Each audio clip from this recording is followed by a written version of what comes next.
Welcome to the Autism Infocast. I'm Peter Clark, founder and chairman of the Autism Info Center. Our podcasts delve into every part of autism and neurodiversity, and we want to help you spread understanding, respect, and kindness for those whose lives are affected. Whether you're autistic yourself, or whether you know or care for someone who's autistic, or maybe you just come into contact with autistic people in everyday life. Either way, please feel free to check out our hundreds of articles, videos, books, and training courses at autisminfocenter.org. And I'll leave you now in the capable hands of today's hosts, Jemima and Theo. Over to you.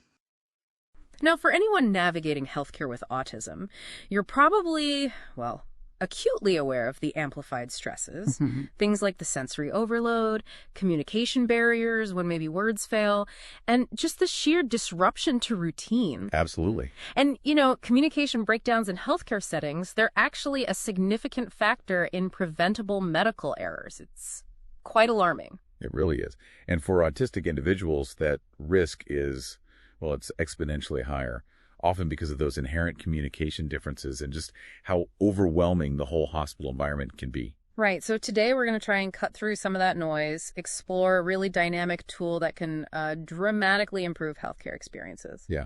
And not just for the individual, but really for their families and carers too. Okay, let's unpack this then. Well, what's truly fascinating here, I think, is how a proactive, actually relatively simple step can empower both the individual and the entire healthcare team. And that's the Autism Hospital Passport we're talking about. Yeah. Exactly. It's designed to be a vital tool, really a bridge across those critical communication gaps.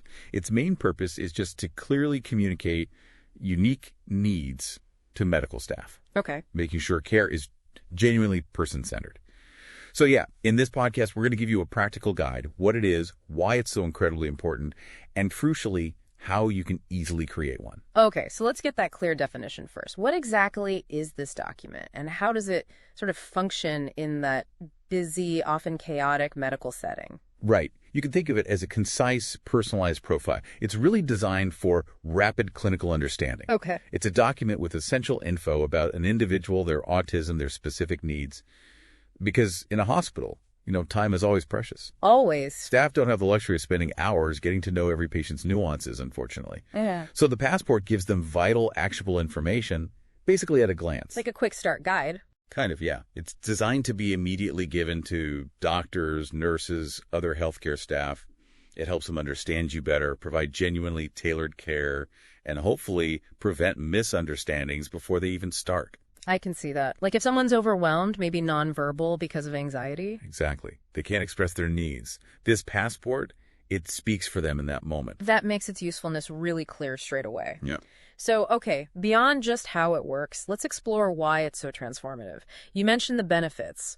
What are they? Why is this so critical? Well, the benefits, they really do extend far beyond just simple convenience. It gets into fundamental safety and dignity. Right. First, and maybe most importantly, it improves communication. The passport clearly outlines preferred communication methods. Okay. And this is absolutely essential if the individual finds it difficult to speak when they're stressed or anxious or unwell, or maybe if they rely on alternative communication methods. Like a communication board or specific gestures. Exactly. It ensures their voice is heard, even when they can't maybe articulate it themselves in that situation. It could detail, that they use a board, or maybe a specific gesture indicates pain. Things staff wouldn't otherwise know. That's a really powerful point, because when someone's under distress, their usual communication might just vanish entirely. It often does. So knowing how to reach them or how they express themselves, that's vital.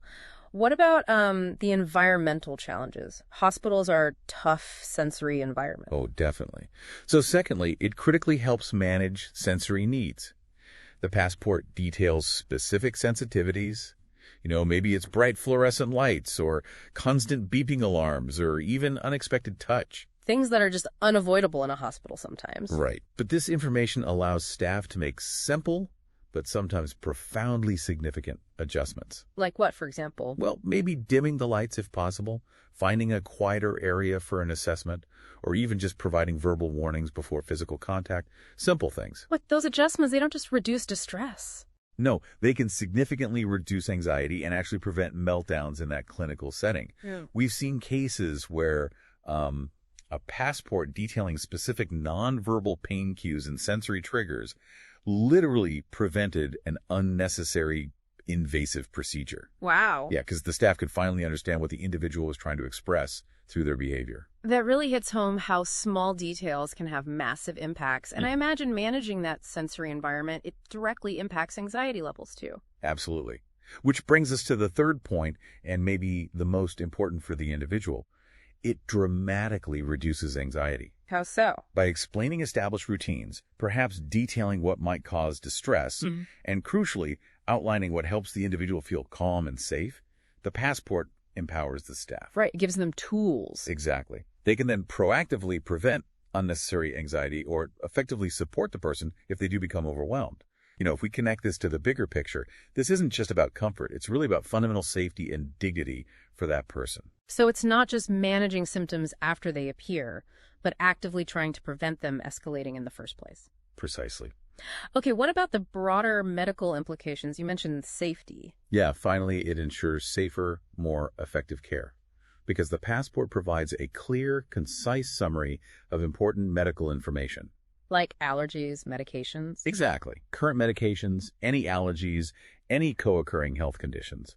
Having this readily available helps healthcare professionals make informed decisions quickly. Which must reduce errors. Significantly reduces the risk of medical errors. It acts as a vital safety net, truly. That's such a compelling case for why this is needed. And what's really encouraging is it sounds like this solution is actually quite accessible. How easy is it to actually make one of these passports? You mentioned a free online tool. Yeah, it's designed to be incredibly straightforward. There is a free and easy-to-use online tool specifically created for this. The website just guides you through a series of logical sections, prompting you for all the essential information that healthcare staff are likely to find useful. And who can fill it out? Well, it can be completed by the individual themselves, or, a family member or a carer can help fill it in. Doesn't matter who does it. Right. Once you've entered all the necessary details, you just save it and print your passport. Then it's ready for any hospital visit, whether that's planned or, an emergency. Okay, that sounds manageable. Now, here's a really crucial piece of practical advice, though. Conciseness is key. Ah, okay. Why is that? Well, medical professionals, they're often under immense time pressure, right? They just can't be expected to wade through pages and pages of narrative. Got it. Too long, won't read. Basically, yeah. So your hospital passport should be as short and to the point as possible. Aim for maybe around 4 sides of paper, maximum. 4 sides. Okay. Yeah, you really want to focus only on the most important facts, the truly critical details that impact immediate care and comfort without getting into long explanations. Makes sense. Keep it focused. Any more than that, and you just risk staff not reading it properly or missing the key bits. That's a really excellent pro tip. Tailoring the info for maximum impact in that fast-paced environment. So, okay, when someone is using this online tool, what specific information should they be focusing on including? Walk us through those key sections. Sure. The online tool is structured pretty logically, as I said, to capture all the critical information efficiently. The first section covers your personal and emergency details. Standard stuff. Yeah, pretty standard. Name, contact information, and crucially, who to contact in an emergency. Basic but essential. Right. And then the medical side. Absolutely. Next is your medical summary. So here, you'll detail your GP, any existing medical conditions you have, and a really comprehensive list of all your current medications. Okay. Vital for any doctor. Totally vital for any healthcare professional to quickly get a handle on your overall health picture. Then the autism-specific section. Yes. Then there's a section called About Your Autism. This is where you can clearly articulate how your autism affects you specifically. Because it's different for everyone. Exactly. Delving into your unique sensory sensitivities, how you might behave if you become distressed or anxious. So, for instance, rather than just saying loud noises bother me, you might specify, sudden high-pitched sounds cause immediate distress. Please provide verbal warnings before alarms or scans. Much more actionable. Clear instructions. Okay. Following that is your support needs. This gives practical information on any help you might need with daily tasks, maybe eating, drinking, moving around. Just helps staff maintain your independence and dignity as much as possible. Mm-hmm. Then a really critical section, your communication needs. This details how you best communicate. Verbally, non-verbally. Right. Whether it's verbal, through assistive devices, non-verbally.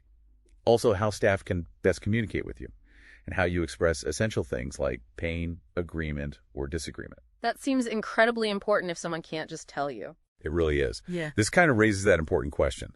How do we get the most crucial information across quickly and effectively when standard communication just isn't an option? This section answers that directly for the individual. Got it. And the last section. Finally, there's your likes and dislikes. Now, this section helps staff make you more comfortable. It's not just about, favorite toys or comfort items, though those are good too. What else? It's also crucial to list very specific dislikes. Maybe a particular type of medical smell or the feel of certain fabrics against the skin. Things that might seem minor to others but can profoundly impact comfort and cooperation for the individual. Right, and the likes. Yeah, include things that calm and comfort you, like mentioning a special interest staff could talk about, or a particular object you might have with you. And also things you find distressing. It just helps create a more supportive and hopefully calming environment. That whole breakdown makes it incredibly clear what should go into the passport. It really does provide a roadmap for that personalized care. Which brings us, I think, to maybe the most important piece of advice. Proactively creating the passport. Don't wait. It must be incredibly difficult, maybe impossible, to remember and communicate all this vital stuff when you're already in a stressful, maybe emergency situation. You have absolutely hit on the most crucial point there. The single most important advice we can give you is prepare your hospital passport before you ever need it. Don't wait for the crisis. Exactly. Trying to recall and communicate all this vital information in the middle of a stressful or emergency situation is just incredibly difficult, often impossible. So take the time now, create your passport, maybe over a quiet afternoon when things are calm. And then what? Print it out. Yes. Once it's completed, print several copies, keep one in a safe, accessible place at home, give copies to trusted family members or carers. And crucially, have one ready in a grab bag. A bag with essentials you can just grab and take with you for any planned or unplanned hospital visits. Be prepared. Exactly. This preparation isn't just about efficiency, though it helps with that too. It's about ensuring the individual's voice is heard and their dignities respected when they are potentially at their most vulnerable. It's really a proactive step towards greater peace of mind. So what does this all mean for you listening? Well, it means taking control of your healthcare journey, doesn't it? It really does. Ensuring that your unique needs are understood and respected, even in those really challenging environments. The Autism Hospital Passport is, it sounds like, a genuinely simple but profoundly effective tool. It empowers autistic individuals, and it enables healthcare professionals to provide safe, comfortable, and truly person-centered care. Creating one seems like a vital act of preparation and self-advocacy. Absolutely. And I think this tool really highlights the immense power of just thoughtful preparation and clear, concise communication, especially in those unexpected and challenging situations where, a person's voice might otherwise just get lost in the shuffle. Thanks for listening to this Autism Infocast from the autisminfocenter.org. Thank you, Jemima and Theo. The Autism Hospital Passport Creator is available on the Autism Info Center's website at www.autisminfocenter.org/hospital passport, all one word. Don't forget to visit autisminfocenter.org to hear our other episodes, browse our library of articles, see our inspiring range of books, watch our videos about autism and neurodiversity, and find out about training courses that can help you or your organization make the world a safer, happier, and more meaningful place for us all.